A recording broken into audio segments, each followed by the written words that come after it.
Happy Friday, everyone. Been doing a lot of work on the Jawa costumes lately, and no Jawa is complete without an ion pistol or blaster or, well, I don't know, dependent. I am fairly certain that if a Jawa broke into my garage this weekend and made himself a weapon of some sort, this is probably what he would come up with. It is made almost exclusively of junk that I found in my garage. Bicycle handles. I rolled the tubes for the cone and but it was all the stuff I had in my garage. Coilover parts. I'll let everybody else figure out what the silver parts are. I've still got a little bit of weathering to do and some painting, but I'd say this thing is probably already 90% complete. It is, after all, a Jawa weapon. They are neither pretty nor ornate. They are functional, and that is what they're supposed to be. So, like I said, next week or the week after or whenever I get around to it, I will weather it and paint it, and when I do that, I will get the video up for that. But the large portion of the mechanics are complete. So, anyways, enjoy the video and have a great weekend.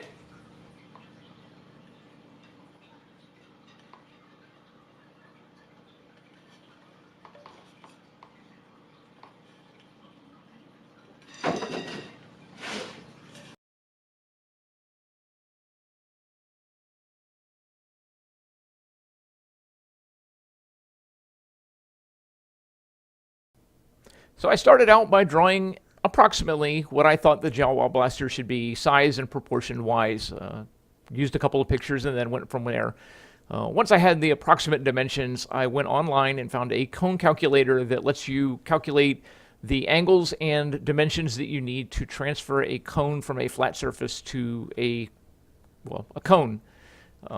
Once I had those dimensions, I transferred that onto a piece of paper using a angle finder that I got from Lowe's.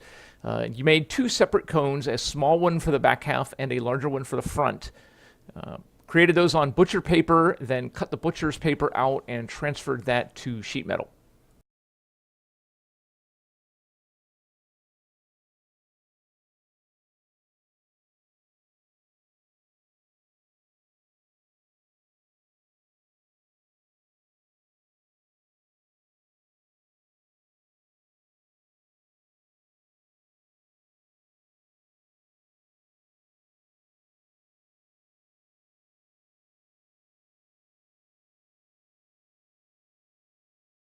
I wasn't even remotely worried about this thing being extremely durable, so I used 18 gauge aluminum. Fairly easy to work with, nice and soft, and easy to cut. And the reality of the situation is, if something happens to this thing, it gets dented or dinged or whatever, then it's either weathering and damage, or I bang it back out, so not a big problem. Cut the pieces out, sanded them with the belt grinder just to get the rough edges off of them, and then use the 3-in-1 that I picked up from Harbor Freight to roll both pieces into a cone. This is the first time I've ever used this device, and what I actually discovered is it's a little harder to use than I expected it to be. But after playing with it for a little while, I finally got it. Got everything rolled into cones, and then tack welded to make sure that I had the dimensions right, and then seam welded the entire things and ground them smooth.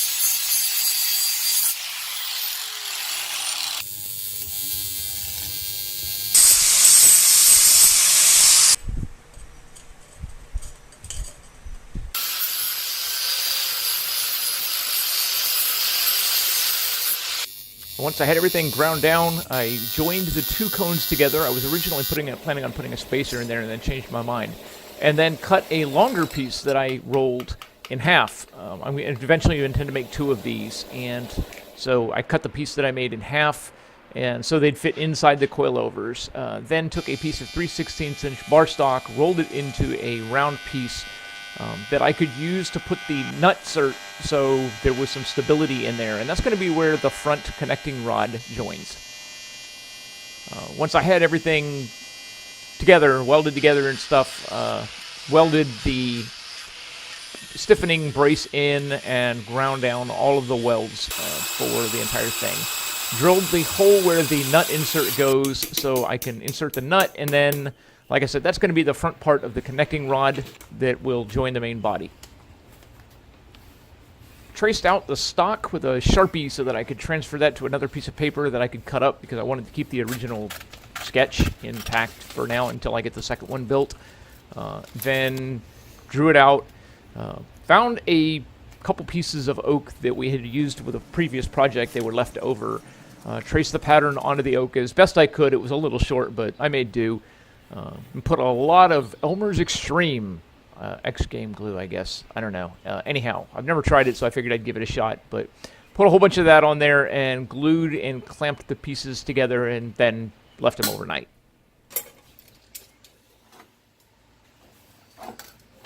Once the glue had dried, I cut the stock out of the pieces with a jigsaw. I really need to get a bandsaw. That would be great. And then began the long process of sanding this thing to some semblance of dimensions. Basically just used my belt sander and some 40 grit to get it roughed in, and then once I had it nice and roughed in, I went back over it with some 120 to smooth it out a little bit and make it a little cleaner. I will do a final sand on this a little later on, but for right now it worked out. Ground down where the front forks are going to hold on to the stock so that it fits smoother.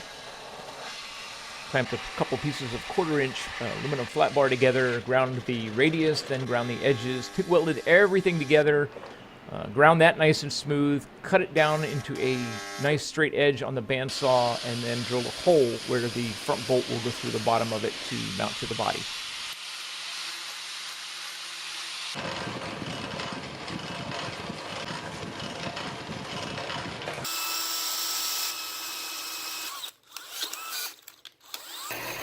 Cut a length of tubing, then cut a slot in the middle of it so that I could insert the piece that I just finished creating.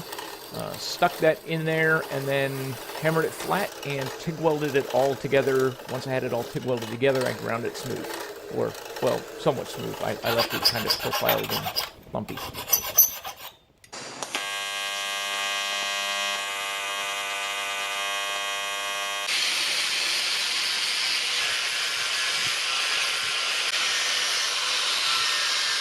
Took 2 pieces of 3/16 flat bar and stuck them together, drilled a 1/2-inch hole through both pieces at the same length, and then welded that around a piece of angle iron, or a piece of iron bar that I had. And that's going to be the piece that joins onto the stock.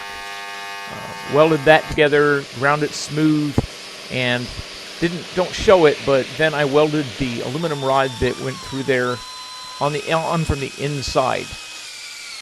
Pounded the tubing in, got it cut to length, and then drilled a hole in the middle so that the bolt can go up to the bottom of it. And that piece right there is what holds this entire blaster together. Once I had that done, I cut a channel for the trigger and then started the sanding process. I started out with 80 grit, sanded everything nice and smooth and flat the way I wanted it to, and then when I was done, I went over it with some 120 and then some 220 just to make it nice and smooth.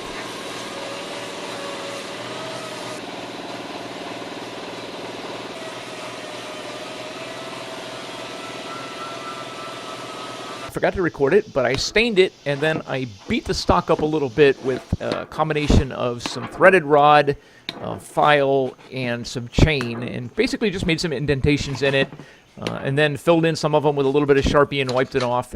It just gives it a little bit of a contrast so that the colors or so that the stain is a little different, a little deeper.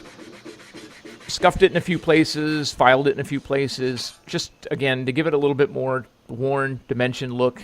Particularly pay attention to wearing the areas where the hand goes on both sides, to wear it and rub it a little bit so that the finish looked a little smoother and worn. And then once I was done beating it, I put a couple of coats of quick dry varnish on there. My varnish technique is obviously lacking. I slather it on there and then I go through and smooth it out. And to flare the end of the cone, I got a piece of PVC that the cone slipped down inside, fit it in there, and basically just over a few minutes of taking my time, I was able to flare the edge of the aluminum out. The little notch that you see in there is actually where I caught it backwards on the sheet metal roller, and I ended up just cutting it off instead of trying to straighten it out. Turns out that it looked kind of good, and it made flaring that cone a little easier, although I would have been able to do it with a solid piece. Sanded everything down, wiped it off with alcohol to get it cleaned up, and then shot everything with a coat of satin black. Once I had everything coated a couple of times with satin black, I spent some few minutes just grabbing up some random things that I could use as spacers and effects, and threaded the coilover system together with the appropriate spacers. And like I said, I'll let you guys figure out what those are. Put everything together and then put the blaster back together. And for the most part, it's done, other than the weathering and final paint.